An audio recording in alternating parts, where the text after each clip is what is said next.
Muy bien, estuvimos estudiando y viendo que en todo lo que llamamos el Antiguo Testamento, que es toda la parte de la Biblia revelada previa al nacimiento de Jesús, previo a todo lo que conocemos nosotros como el Nuevo Testamento, toda esta parte llamada Antiguo Testamento nos cuenta la historia de la humanidad desde 4000 años antes del nacimiento de Cristo, cuando fue la creación, y nos muestra en forma muy clara cómo la gran preocupación, el gran interés de Dios fue el que, al haber caído la humanidad y al estar irremediablemente perdida, quería que la humanidad conozca y esté preparada para ese día en el que Dios enviase a un Salvador, a alguien que se haría cargo de pagar el precio del pecado que la humanidad debió pagar.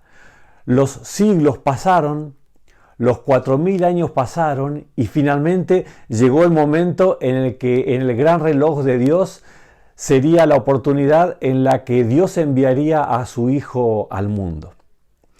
Un momento histórico. Lo que empezamos a ver a partir de hoy es el momento en el que la historia de la humanidad se parte en dos. Por eso hoy, cuando hablamos de la historia, mirando hacia atrás, hablamos de los años antes de Cristo y los años después de Cristo, porque la llegada de Jesús a este mundo partió la historia del mundo en la mitad, así como partirá la historia de tu vida cuando lo conozcas mejor. Nadie queda igual después de conocer a Jesús. Y hoy empezamos a ver entonces qué pasó cuando ese día llegó. Seguramente la humanidad estaría preparada y lista para recibirlo, ¿no? Con los brazos abiertos. Bien, hoy vamos a ver 4 elegidos por Dios, que los conocemos como los 4 evangelistas, los que escribieron los 4 evangelios. Hoy solo quiero que demos una mirada a estas 4 distintas biografías de Jesús, contadas por 4 diferentes autores, cómo vieron cada uno de ellos la vida de Jesús. Empecemos. El primero de los evangelios que encontramos en la palabra de Dios es el evangelio de San Mateo. Le decimos San Mateo, ¿no? Bueno, San Mateo suena a santo, bueno, sí, es lo que quiere decir, tal cual, pero ¿quién era Mateo? Mateo no era para nada un santo. Era una de las personas más despreciadas de la comunidad, porque era un cobrador de impuestos para Roma, era de las personas claramente calificadas como pecadores y despreciados. Y así transcurrió su vida, como una persona que se enriquecía a costa de los conciudadanos, quizás de sus hermanos, pero muy odiado y muy resistido por el resto, por supuesto, ¿no? Y así transcurrió su vida hasta que un día conoció a Jesús. Y cuando conoció a Jesús, su vida cambió.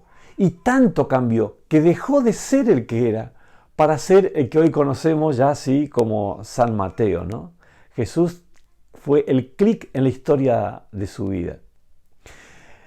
El segundo evangelio fue escrito por otro testigo, así como Mateo fue testigo de todas las vivencias de Jesús entre nosotros, y cuando nos cuenta lo que él vio.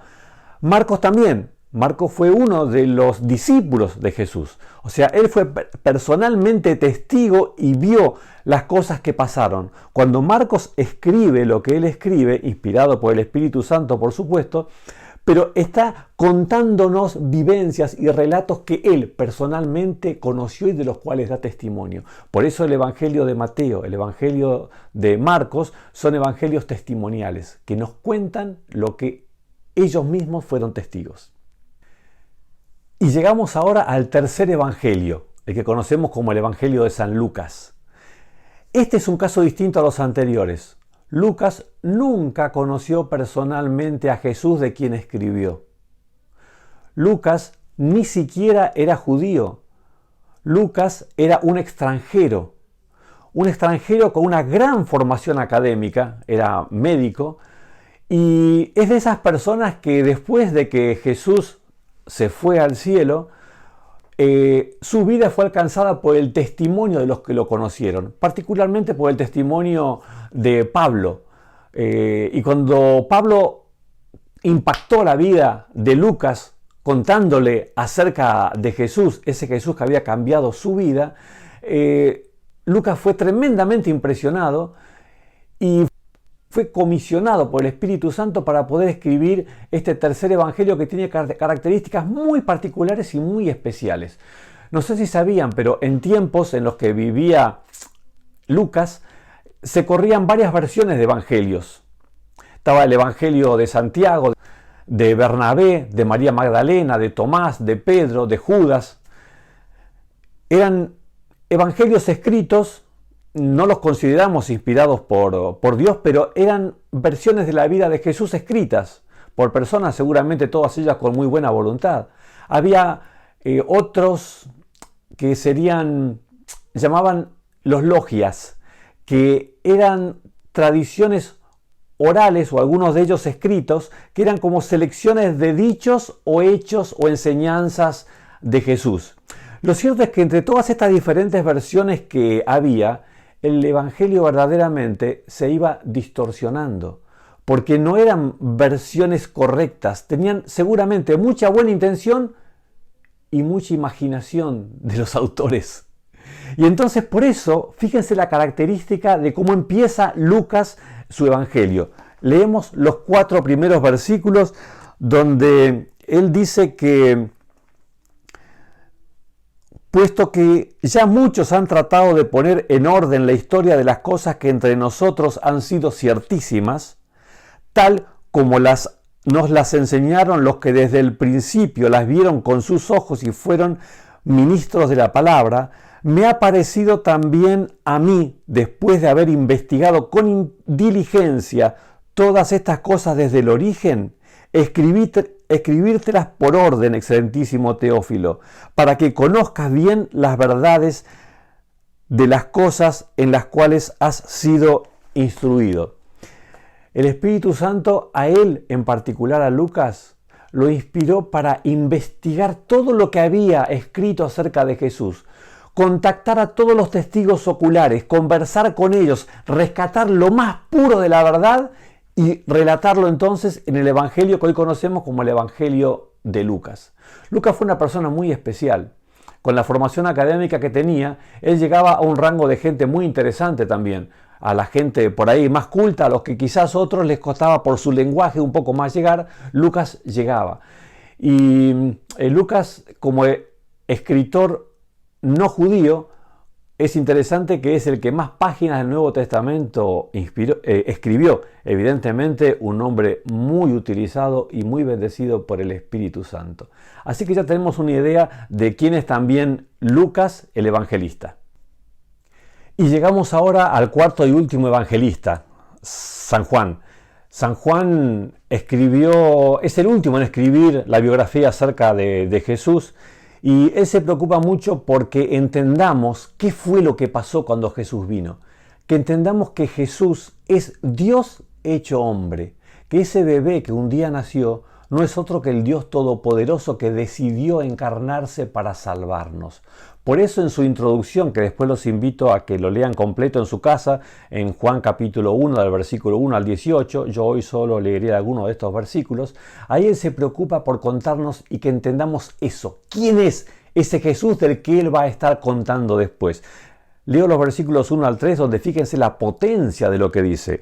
En el versículo 1 dice que en el principio era el Verbo, está hablando de el Salvador. El Verbo es el Salvador, es Jesús. El Verbo estaba con Dios y el Verbo era Dios. Es como decirlo de otra manera más clara. En el principio era Jesús y Jesús estaba con Dios y Jesús era Dios. Este estaba en el principio con Dios. Todas las cosas por medio de Él fueron hechas. Sí, todas las cosas que conocemos y vemos fueron hechas por Jesús. Y sin Él, nada de lo que ha sido fue hecho. Qué tremendas palabras realmente, ¿no? Juan se encarga de mostrarnos esa tremenda realidad que no debe pasar desapercibida a nuestra mirada cuando estudiamos la vida de Jesús. Saber de dónde vino y quién es Él verdaderamente, ¿no? Y quisiera también leer versículos 11 al 14, donde dice que a lo suyo vino, pero los suyos no lo recibieron. ¿Cómo no lo recibieron?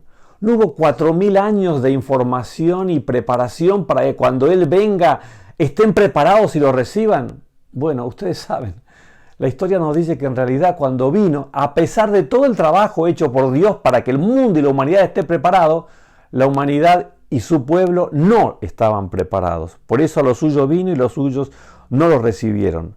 Mas a todos los que lo recibieron, a quienes creen en su nombre, les dio la potestad de ser hechos hijos de Dios.